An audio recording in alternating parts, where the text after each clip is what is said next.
this is Nilsson, mad scientist in muscle, and what I've got for you today here is something that is going to be very, very challenging and a lot of fun. This is a fat loss workout, what I call fat loss circuit training, where basically in the original version you're going to be going back and forth between a resistance training exercise and a short cardio interval. Now, in the normal way of doing it, say for example you're doing a set of bench press, then you go do 40 seconds of running on a treadmill, stepping up and down on a stepper, that kind of thing. You can use kettlebell swings. I've done farmer's walks. There's a lot of different options here. What I'm going to be doing today here, in between my resistance exercises, is dumbbell crawling. This is kind of like a bear crawl idea, holding dumbbells in your hands. I'm going to crawl forward, crawl back. That's what I'm going to use instead of cardio training. So I'm going to be getting a massive core workout during this entire session.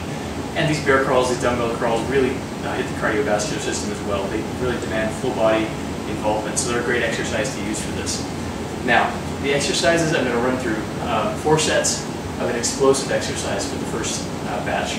This is going to be a barbell hang clean press. Now, one of the limitations that I put on myself today here, in addition to using just the dumbbells for the dumbbell crawling, I'm using a barbell with 135 pounds on it, just a couple of 45s on either side. I have to use that for all my exercises today. So what I've decided to do, barbell hang clean and press, a barbell floor press where I'll be getting my legs under the bar, doing a barbell hip thrust, kicking that into position, doing a floor press, and then bringing it back onto my legs. So completely freestanding. This is a great way to do a barbell floor press if you don't have a spotter. The next exercise is going to be a pendlay row, where basically you're doing an overhand barbell row on every single rep. You're setting the plates back down on the ground, maintaining that flat back position. Now this prevents you from heaving up on every single rep. You want to keep your body in that nice low position, touch and let the bar down on every single rep, so that you're forcing yourself to start from a dead stop on every rep. Now you want to go a little bit lighter on these, so 135 is perfect weight for me for forcing that. Now the next exercise, you've done explosive, you've done a push, you've done a pull. This is going to be a squat. Now for this one, I've decided to do a Zercher squat off the floor. So what I'm going to have to do is get the bar off the floor, the Zercher position, really squat down deep, hooking my forearms underneath the bar, and then standing up from there. So that's going to be an off the floor Zercher squat. The final exercise is a posterior chain focused exercise. This is going to be a 2 up, 1 down, stiff-legged deadlift. So I'm going to be doing stiff-legged deadlift up, shifting over a little bit, taking one leg up, single leg on the way back down to get focus on the negative, on the eccentric aspect of the movement. So, like I said, put all these together. Instead of taking rest, I'm doing 1 trip up, 1 trip back of the dumbbell crawling. Now, I'm not just going forward, turning around and coming forward again. I'm actually going to be crawling backwards as well, which I find even more challenging than the regular version of just going forward. So, when you're doing this, if you decide to give it a try, and I hope you do because I think it's going to be awesome. I've never actually done this before with the crawling in between sets, so it should be interesting. But start lighter than you think you're going to need with the dumbbells. Ordinarily, when I'm doing that exercise, I'll use like a 65-pound dumbbell all the way up to 85 sometimes if I'm really pushing the weight. On this one, I'm using a pair of 30-pound dumbbells since I'm going to be doing that many sets, in addition to all the other resistance training stuff that I'm doing on top of that. So I decided to bump the weight back down to at least half of what I was regularly using, even a little bit more, just to be sure that I don't, drop out halfway through and can't continue the exercises. So that's what I'm going to do. This is going to be dramatically speeded up, so you don't have to sit through a whole 25-30 minute workout. I'm going to speed this up quite substantially. But definitely if you give this one a try, let me know. I think it's going to be a good one, and I'll talk to you after it's done.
session, and let me tell you, very effective. I think you're going to want to give this a try. You don't necessarily have to use the same exercise I did.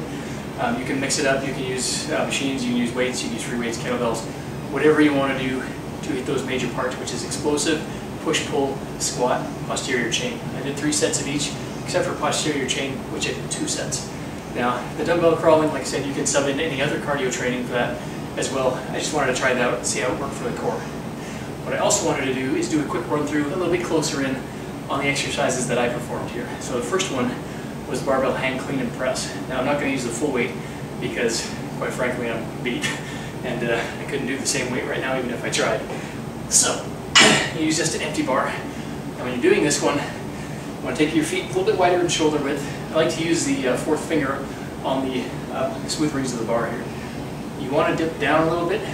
The clean, a lot of that movement comes from the posterior chain, which is a big reason why we only do 2 sets of the posterior chain stuff.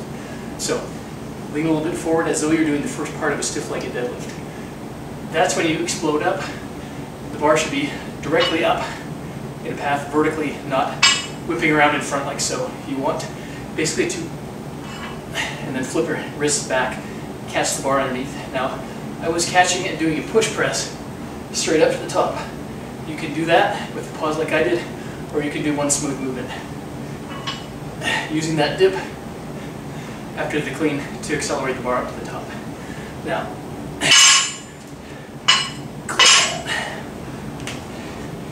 the second exercise was the push. Now for this one I did a barbell floor press. Like I said, you can use any other. You can use dumbbell bench press, you can use a barbell press in the regular bench press setup as well. So I'll give you a quick rundown on how I got the bar into position here. This is going to be like a barbell hip thrust. So get the bar kind of about 2 or 3 inches above your kneecap here on your thighs. Roll that out of the way so I don't crack my skull. Get your hands in the grip that you're going to use for the press. Now, this is only going to really work with lighter weights the way I'm doing it here. So use something that you know you can handle for this.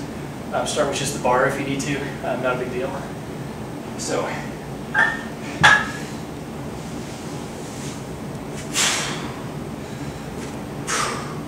and do your press from there. Now when you're coming back to the end of it, I like to bring it partway down, just like so. Bring your knees up to the bar and then roll forward. Like I said, that's going to require some practice. So give this a try with a very light weight first before you even attempt to do something like this. It's a bit more of an advanced move. If you're not comfortable with it, any other form of press is fine. You can use dumbbell floor press. You can use, like I said, any other form of press. The pendulum row. Sorry, I'm still huffing and puffing from this workout, even though I just finished it like 5 minutes ago. Very simple. Make sure your back is flat. Upper back, I should say. Your lower back should just maintain the arch. And then just row straight up, keeping that rigid body position. You want to keep your back in that same position so you're not dipping up and down, as is a tendency sometimes. Now, the Zercher squat. You might have noticed that, although it was kind of hard from a distance, but I did 2 variations of this. The first one was straight out of the bottom. And this one requires some good flexibility. I wouldn't recommend starting with this version. What I did, deep squat, hands all the way underneath, straight from the floor. Now that's an advanced version. I did the first one, decided to switch it up to the other version, which is a bit easier. It doesn't put the back in kind of an awkward position like that one from the floor, straight through from the floor does. So with this one, take a fairly moderate grip. And then it's first an easy deadlift into the start position. Then squat down, resting the bar on your knees, just a few inches above the kneecap. Now, that is when you get your forearms underneath. Sit right back into it. Your hands should be in the palms up position, not neutral, not any other position. That barbell position is going to have the ulna and the radius, the muscles of the forearms, flat, so they form the best shelf for the bar. Brace your hands together so you solidify everything, and then stand up. When you're done, Just rest the bar on your knees again. Take one hand out at a time. Stand up. Set the bar down, maintaining good position the whole time. Now, final exercise, 2 up, 1 down, stiff like a deadlift. Pretty self-explanatory. Come to the top just as you normally would. Shift the bar over a little bit so that your left foot is in the center of gravity of the bar. If you try and do it with the bar in the normal position, it's going to fall over. So all the way up, or shift it over, and then down. Kicking your back leg out for balance. So those are the exercises that I did. And because you're doing a dumbbell crawling, that's it. You don't need anything for core. So lots of talking, still winded from that training. Give this technique a try, whether it be with these specific exercises or one that you're comfortable doing. And this dumbbell crawling in between, you're going to love it, you're going to hate it. You're going to be swearing at me most of the time. So like I said, give it a try, let me know how you like it.